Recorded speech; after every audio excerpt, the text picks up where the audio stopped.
Hello everyone, Swadika. Welcome to the weekly Oracle show. So this week we had kind of a couple unfortunate things. I mean, definitely I lost Ha Ha Ha. He finally died, and he had been struggling for a long time. So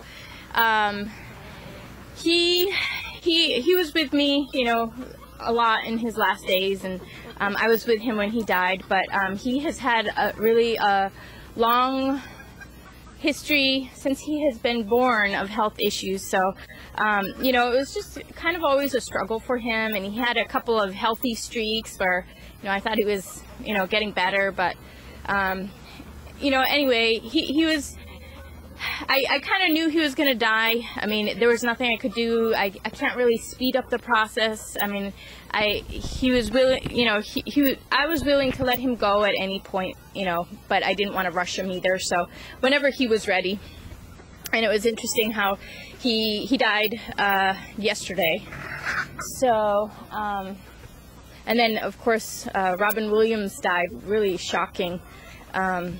That he had committed suicide, and I've known other people who've committed suicide before, and it's just, I mean, just so shocking. You know, I guess it's not too far off, but you never think that somebody, you know, really feels like it's so not worth it here just to step off of the planet, you know, and you know, Ha Ha Ha, he struggled for a long time. He actually represented chronic stress, and you know, I mean, really, that's what people who commit suicide, you know, deal with. That's what people who have major chronic issues are dealing with, is chronic stress, you know. And this world is filled with craziness, and nobody's really doing much about it, and it's very difficult for people. So it's a tough time right now to be alive, because people are very sensitive. They're the empaths, the people who have their heart wide open and can feel what other people are feeling. And then there's just so many people who don't care, you know. And we're living in this world where really most of the people who have that power and that control in this world are all the people who don't care, and you know, other people are really suffering. So but the thing is Ha Ha Ha really transitioned. You know, he went into the light, and I always think the timing is interesting with my chicken deaths. And interestingly, I had another baby. I hatched, you know, the babies out, and I had one baby that really looked like a little penguin, and it was crying like every day, all day long, and all night long. And it was always crying and crying. So, you know, it was born into this life, and it was just, you know, also struggled and struggled a lot, and eventually just ended up dying. And so I looked up the meaning of a penguin, because I actually named this little baby because I was holding it so much because it was crying so much. So, you know, I was giving it the attention. And so I named it like Penguiny, and I looked up the penguin, and it has to do with really about lucid dreaming, but also shifting reality, making a shift, and it's going from one dimension into another. So this is the interesting thing about penguins. They'll be swimming in water, and they'll jump up out of the water about 5 feet in the air and land on their feet, and they're like, go from this water world to this other you know, I guess ice cap world. But anyway, you know, the lucid dreaming really it talks about how we can actually go into our psychology and shift things, and really kind of shift our dynamics with the world and shift our perspective of the world. And it's true that the dream world mirrors the waking world. The dream world exposes the information from the waking world. So the dream world is really about, you know, all of the things going on in other people's thoughts around you. It really gives you the insight into the hidden worlds of the waking world. And if you can do a lucid dream where you can shift and change your reality, you actually are shifting and changing your reality in the waking world, because the two mirror each other. And I, you know, I definitely have seen how the dream world mirrors the waking world. So that makes sense that if you can shift it in the dream world, you can also shift it in the waking world. And you know, that's what journeying is about. You know, really, or just meditation, or really kind of going into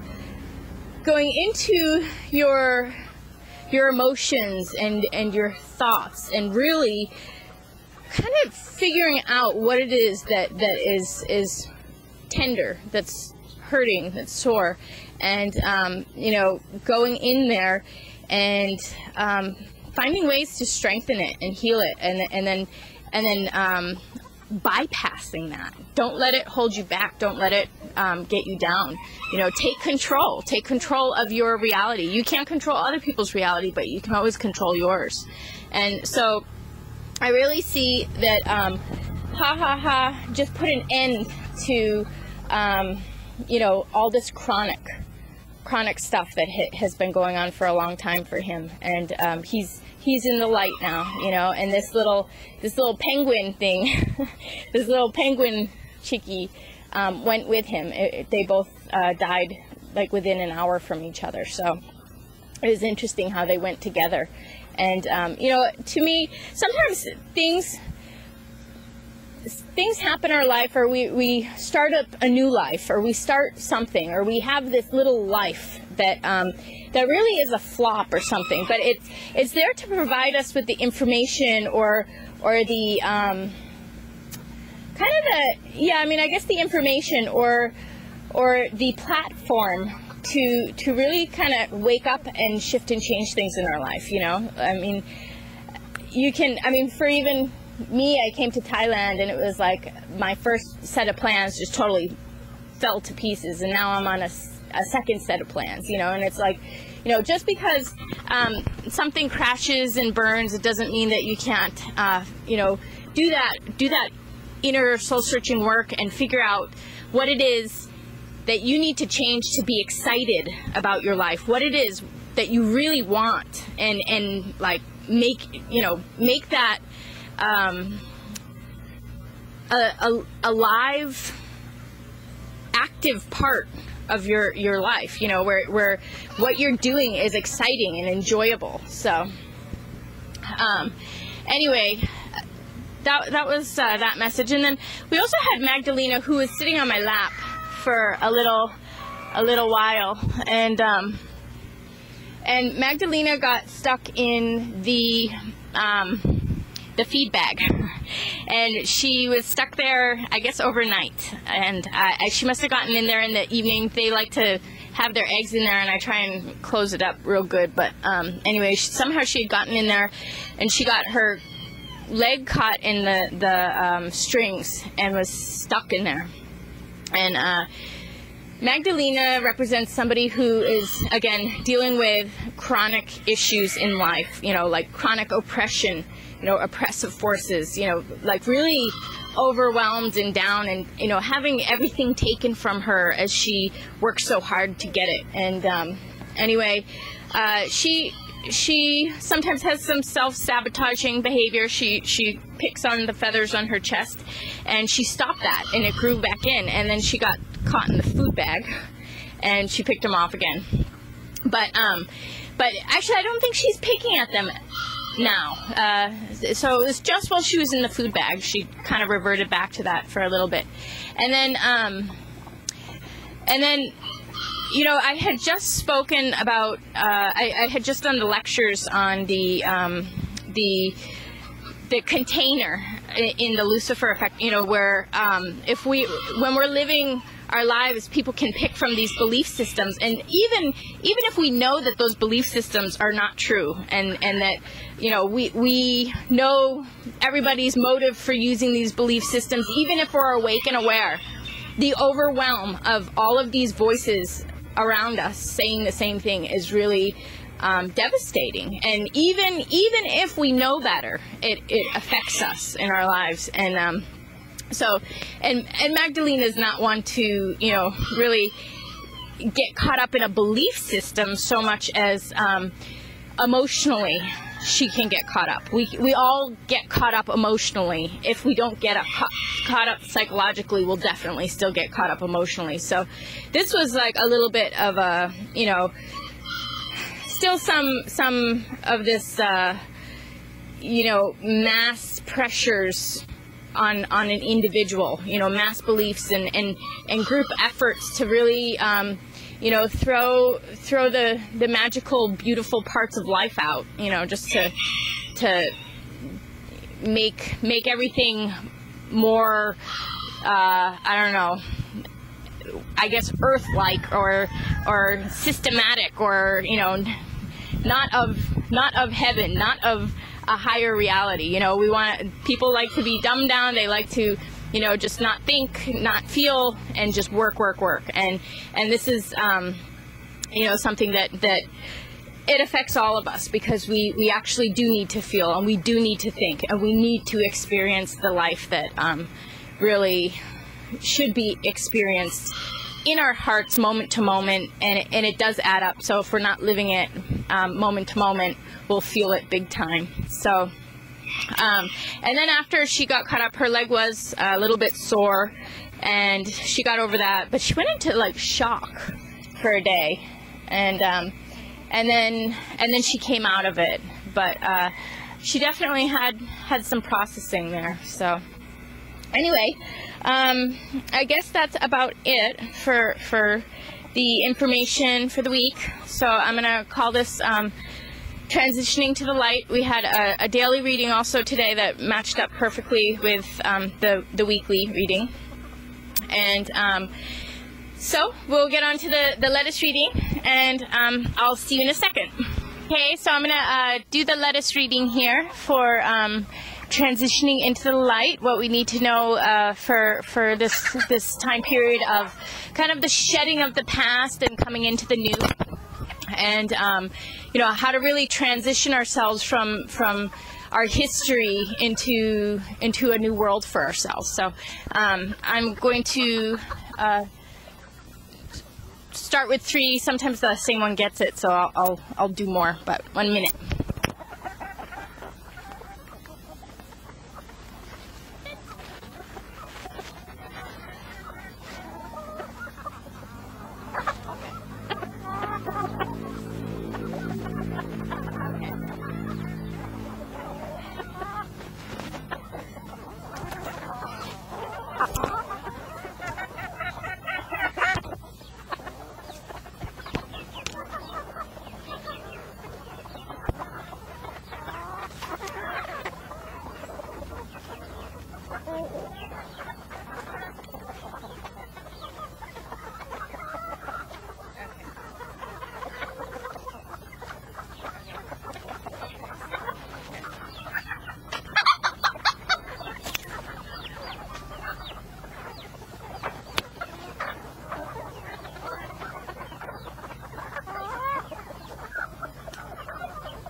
Some, because they're little. Are you okay, Bob?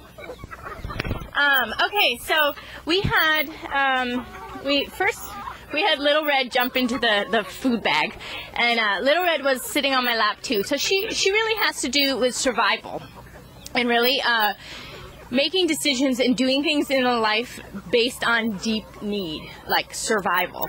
So this is. When we make changes, or when we make moves, or when we make huge decisions, usually it's because something really isn't working and we need to survive. You know, we need to make our lives work. So she has been coming up a lot, and you know, that's the Kundalini energy. So it lights the fire under your butt, you know, basically. so you move and you get what you need, and you survive. So she was just all about that, and she wanted, you know, a lot of presence in the video too. So just to acknowledge that Kundalini energy and that survival, and it's also based in the roots of you know, the earth, you know, how we ground ourselves and you know, root ourselves in this earth. And then we had Rhea, who is about something's like surfacing, some piece of information where your name is cleared, but it was almost as if she had it, and it didn't even matter. The phoenix was rising. The phoenix ended up getting it. It's male phoenix, beautiful phoenix. The phoenix is the bird that rises from the ashes, and it was like, it doesn't really matter what surfaces, what information surfaces, what, you know, I mean, it was like the energy just went into revival, or, you know, rising from the ashes, beginning new again, just with that, almost that Kundalini, that passion. And then what did we have after that?